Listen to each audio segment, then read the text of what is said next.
Welcome back, ECHL fans, to another episode of the ECHL Insider. Today we have another episode of off-season content for you, where we will get to the 5 angriest teams in the ECHL. We will rate their anger rating from 1 to 5.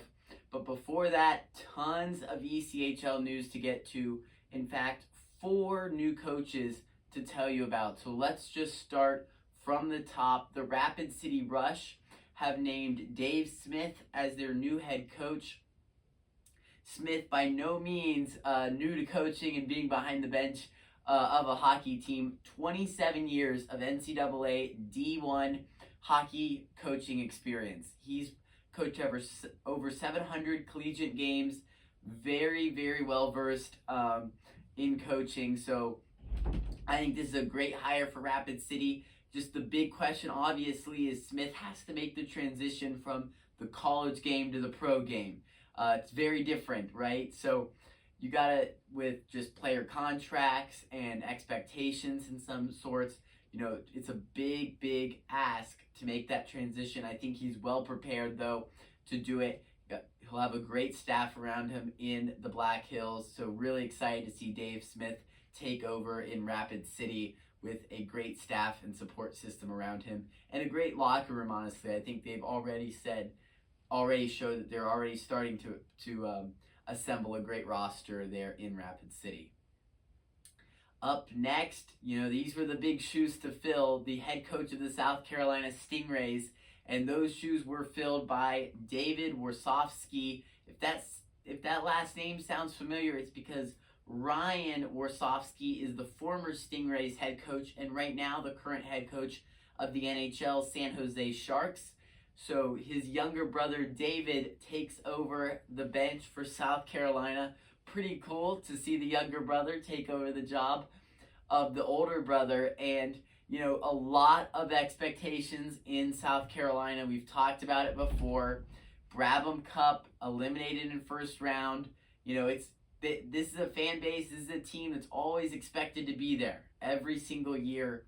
And they were right there last year and had an early postseason exit. So big, big expectations, even though it's a first year for David Warsofsky. He's coming off of just a spectacular rookie coaching by Bednar for the Stingrays. So what's it going to take for him to, get that team back assembled again and ready to go and play in a very competitive South Division? So Jared Bednar, not the coach anymore of the Stingrays. It's now David Warsofsky, so really should be good to see what he does in South Carolina.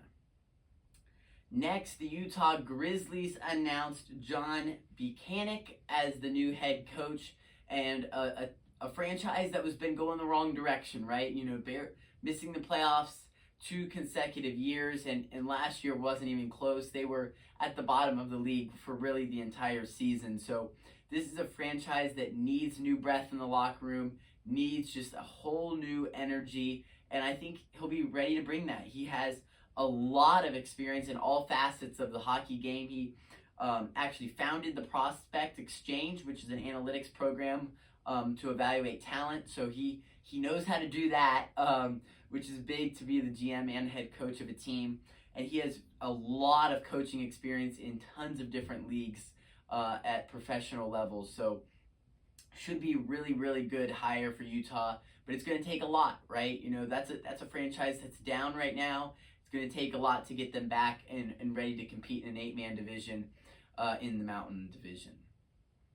And finally, Sylvain Coultier was named the new head coach in Glens Falls, New York, the Adirondack Thunder.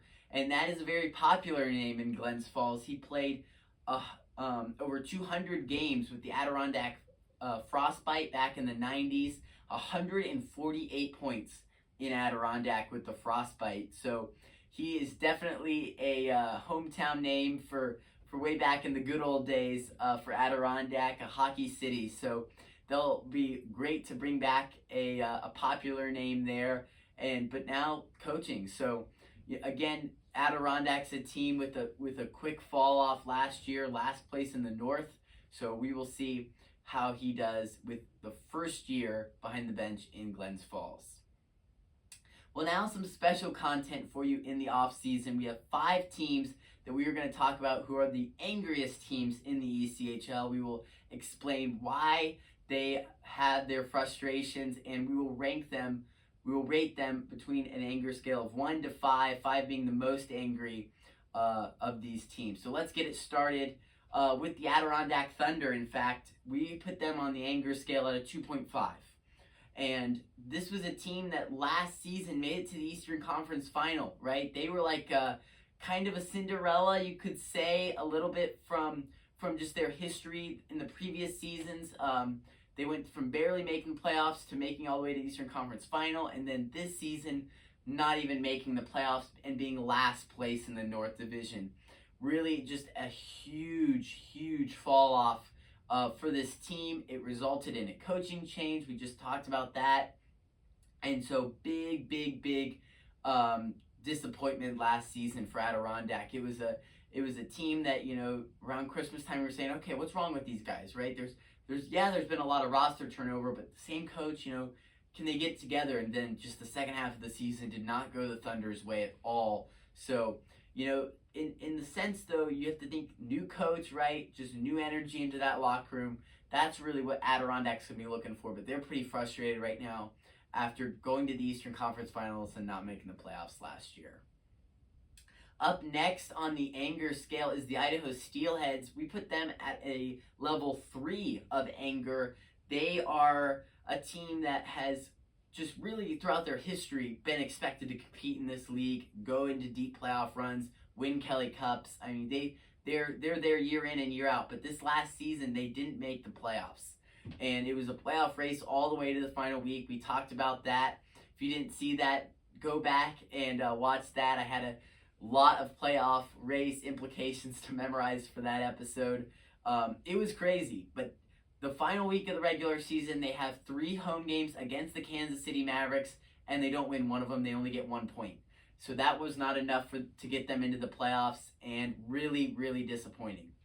We'll take you back to last year, where they lost in the second round to the Kansas City Mavericks, and that was a disappointment really because of what happened 2 seasons ago. Remember, 2 seasons ago, Idaho was the team of just that everyone was focused on. They had the best regular season in the entire league's history.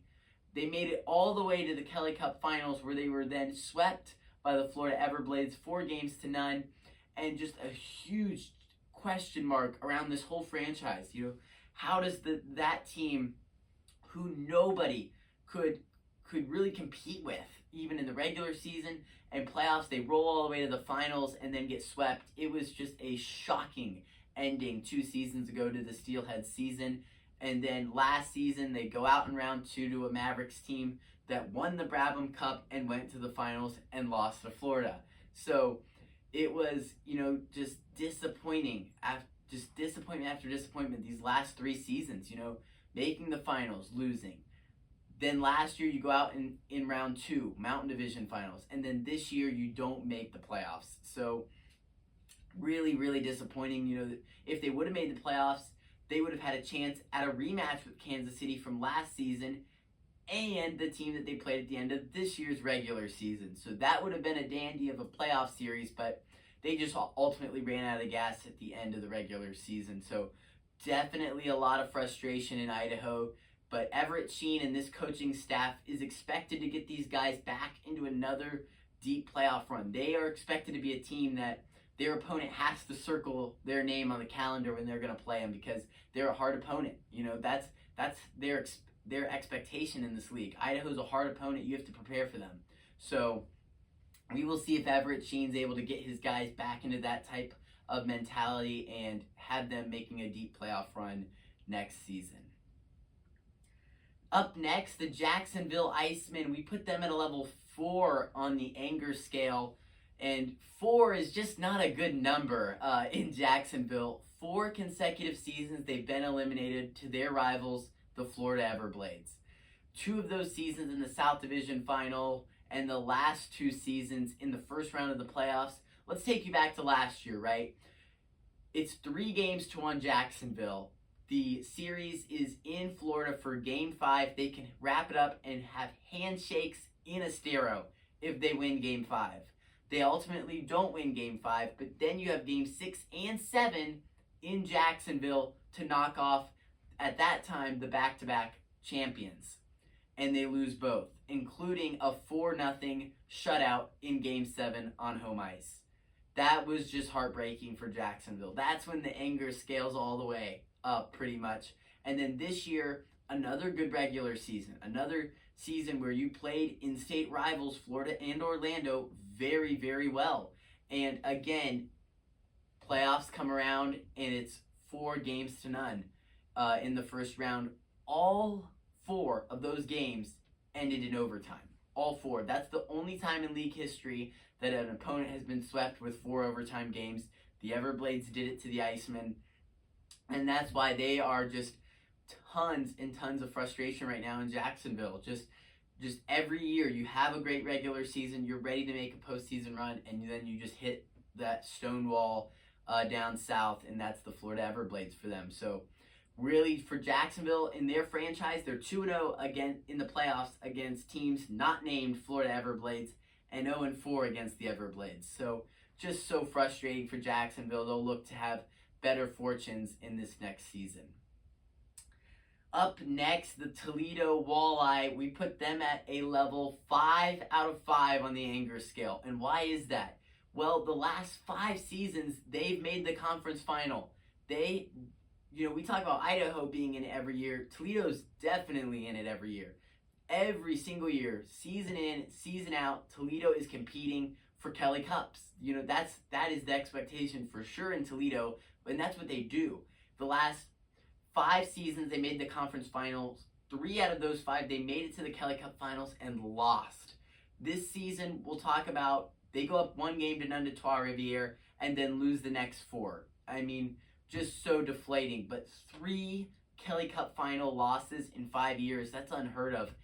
Just so disappointing. It just feels like the hardware is right there, but they can't touch a Kelly Cup in Toledo just yet. It just feels like it's just right there, yet they can't grab it. So, and I'll make the comparison. A lot of people probably won't like this, but they're the Toronto Maple Leafs of the ECHL. I mean, it every year feels like cup or bust for Toledo, and just so far haven't been able to get to it. So just tons and tons of frustration from this fan base, and really just so understandable. You're right there and you can't win a championship, and you can't blame the coaching staff.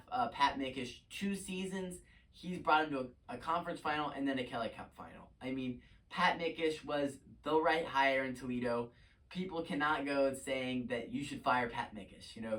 He is an outstanding coach in this league, outstanding career. He needs to stay the coach of Toledo right now. Toledo is a really good franchise. We expect them to make another deep playoff run, and eventually they will get that Kelly Cup, I think, but it's just a matter of time at this point. But definitely disappointing for this franchise. I think coming into the fall, I think the whole fan base, the whole team, the whole staff knows that the feeling, at least, is cup or bust. That is just really what it is in Toledo right now. They've been so close, it feels like cup or bust for them this next season. And our final team on the anger scale, the Worcester Railers, a 6 out of 5. I put them just the most anger you could have. They have the longest playoff drought in the league at 6 consecutive seasons, and all of which really in just absolutely heart-wrenching fashion. Let's think about the last 4 seasons. We went into the final day of the regular season with the Worcester Railers being able to clinch a playoff spot. The last 4 seasons. And each of the last 4 seasons, they've been eliminated on the last day. I mean, some of them in just crazy close fashions. This season, in Reading, they had a chance to eliminate Reading, take the 4th seed with the win. And they had the day before that, too. They could have won. They lose back-to-back nights in Reading and get eliminated. And then last season, it was even closer. They either had to beat Trois-Rivières in Quebec, or the Mariners had to lose to the Thunder. And what happens? They get shut out against the Lions last season, and then Mariners and Thunder went to overtime after their game. So right then, they're watching in the locker room. If the Thunder score a goal, the Worcester Railers are in the playoffs. If the Mariners score a goal, the Mariners are in the playoffs. And what happens? Maine scores the goal. Overtime winner at the end of the season to make the playoffs and eliminate Worcester. So 4 straight seasons that situations like that have been the reality in Massachusetts for the Railers. It's just been so close, but just not enough to get them into the postseason. So this fan base just has a lot to be frustrated about, but but you have to think about the present, and this is a coaching staff that only has had 1 year. They made a good run. They made it all the way to the final day. So you have to be patient though with this coaching staff. They can't control the past. They can only control right now. So I think you got to give this staff another year at least to make the playoffs. I think this is a capable roster. They've already re-signed their captain in Anthony Rapace. We know what a leader he is on and off the ice. So you have Rapace leading you. Again, you have this coaching staff. You got to give them at least 1 more year to make the postseason before you consider yet another coaching change in Worcester. So that's where the Railers are right now. 6 out of 5 on the anger scale. Pretty frustrated. Longest playoff drought in the ECHL. That's going to do it for this episode. Make sure to check back in 2 weeks for more off-season content. But between now and then, make sure to go down below. Leave us a comment if you enjoyed this video. And make sure to like this video and subscribe. We'll see you in 2 weeks.